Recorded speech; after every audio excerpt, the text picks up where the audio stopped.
ये बेलपत्र जो होता है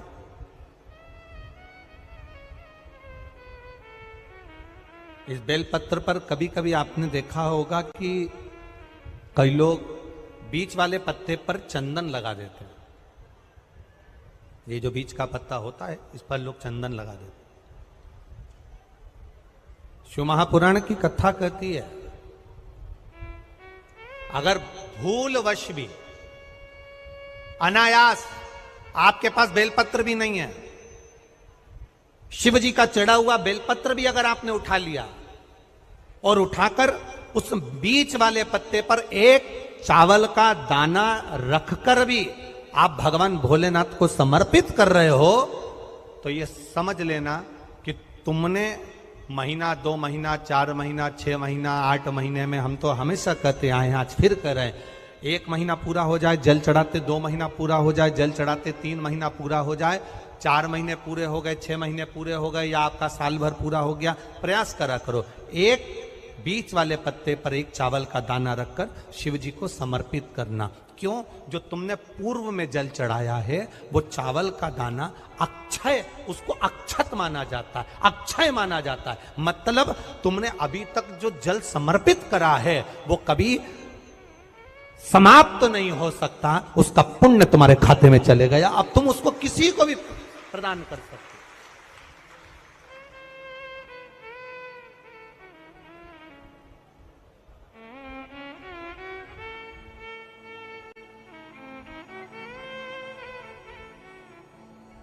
बहन भाई को तिलक करती है रक्षाबंधन पर, माथे पर तिलक लगाने के बाद में चावल लगाती कि नहीं लगाती? बोलो, जम के बोलो जरा। लगाती है? बोलते जाओ जरा। लगाती है, ठीक है। मंदिर में आप पूजन कर रहे हो, घर में कोई अनुष्ठान कर रहे हो, पंडित जी तुम्हारे मस्तक पर तिलक करते हैं तो चावल लगाते कि नहीं लगाते?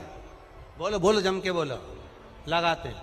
तुम्हारे घर में शादी ब्याह होता है तो तिलक करा जाता है तो चावल लगाया जाता कि नहीं लगाया जाता? लगाया जाता।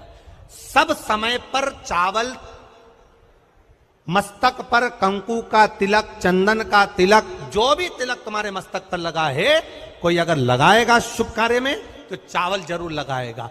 बस एक कार्य ऐसा होता है जिस समय पर मस्तक पर तिलक करा जाता है पर चावल नहीं लगाया जाता।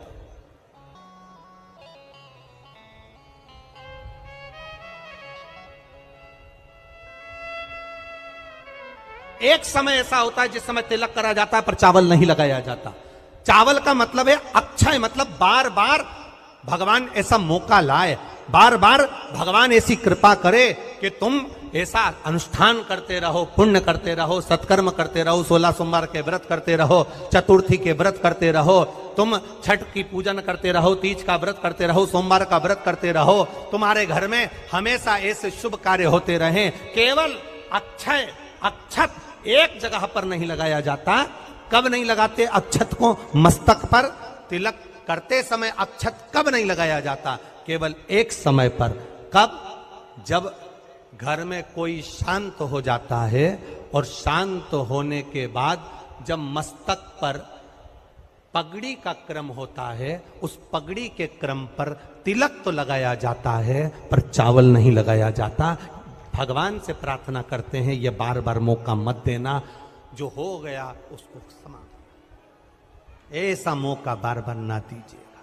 हाँ, पगड़ी पर से उठ गए, अच्छा काम करने के लिए मंदिर जा रहे हो, स्थान छोड़ने के बाद अब तिलक लगाओ और उसमें चावल ढेर सारा लगाओ, कोई मना नहीं। पर अक्षय, उस अक्षत की महत्वता को समझना कि उसको बारंबार प्राप्ति ना हो, ऐसे कार्य की प्राप्ति ना हो, अच्छे कार्य की प्राप्ति, श्रेष्ठ कार्य की प्राप्ति, शुभ कार्य की प्राप्ति। अगर मौका मिले तो एक बार भविष्य पुराण, और एक बार मौका मिले तो कुर्म पुराण, और एक बार मौका मिल जाए तो नंदी पुराण, ये 3 पुराणों का स्मरण करना, इसमें आपको अक्षत की महत्वता प्राप्त हो। भविष्य पुराण, कुर्म पुराण और नंदी पुराण, इन 3 पुराणों में आपको अक्षत की महत्वता प्राप्त होगी कि चावल की महत्वता क्या है। एक चावल का दाना जब अशुक सुंदरी वाली जगह पर चढ़ाया जाता है, एक चावल का दाना, अशोक सुंदरी वाली जगह पर चढ़ाया जाता है। हम माताओं से हमेशा कहते हुए आए हैं, आज फिर निवेदन करेंगे, जिस माता के गर्भाशय में गांठ हो गई हो, जिस माता के गर्भाशय में गठान पड़ गई हो, एक पत्र आया है, उसको भी ध्यान दें, फिर इसका वर्णन बताते हैं। हेलो दोस्तों, नमस्कार। स्वागत है हमारे इस चैनल शिव महामंत्र में। दोस्तों, अगर आप इस चैनल पर नया है तो हमारे चैनल को सब्सक्राइब करें। ओम नमः शिवाय, हर हर महादेव, जय भोलेनाथ। दोस्तों, उम्मीद करते हैं कि आप सब एकदम मस्त होंगे। मैं गंगा बारोसिया प्रीतनगर भोपाल से हूं। कहीं बैठी हो तो हाथ हिला सकती हूं। मैं गंगा बारोसिया प्रीतनगर भोपाल से हूं। एक चावल का दाना और एक लोटा जल, एक बेलपत्र का महत्व क्या है, इस पत्र को आप लोग टीवी चैनल के माध्यम से एलईडीओं पर भी पढ़ सकते हैं। हम जो पत्र पढ़ते हैं वो आप भी अपने आनंद के साथ उस पत्र को पढ़िए। मेरे पति को एक गांठ हो गई, उस गठान का ऑपरेशन डॉक्टर ने बोला, और गांठ इतनी विचित्र थी कि उठने बैठने में भी आफत कर रही थी। तब शिव जी पर एक चावल का दाना समर्पित करना, एक बेलपत्र समर्पित करना प्रारंभ करा। शिव जी पे चढ़ा हुआ जल पीना प्रारंभ करा। सीहोर गए, वहां से रुद्राक्ष लाए, उस रुद्राक्ष का जल शंकर भगवान को चढ़ाना प्रारंभ करा। जिन डॉक्टरों ने ऑपरेशन का कहा था, 22 दिन के बाद हम उनको चेक कराने के लिए गए तो गठान गल चुकी थी। एक चावल का दाना हमारे सुख का अनुभव करा देता। अगला वर्णन उन्होंने लिखा, गुरुजी बाबा ने एक कृपा तो करी, साथ में मेरे बच्चे के हाथ में सफेद दाग हो गया। तो सफेद दाग हो गया तो हमने डॉक्टरों का इलाज करवाना प्रारंभ करा। आयुर्वेदिक दवाई भी ली, पर वो दाग समाप्त नहीं हो रहा था। जब दाग समाप्त नहीं हो रहा था तब शंकर जी के मंदिर में जाकर समी के पत्ते का आपने जो प्रयोग बताया था वो करना प्रारंभ करा।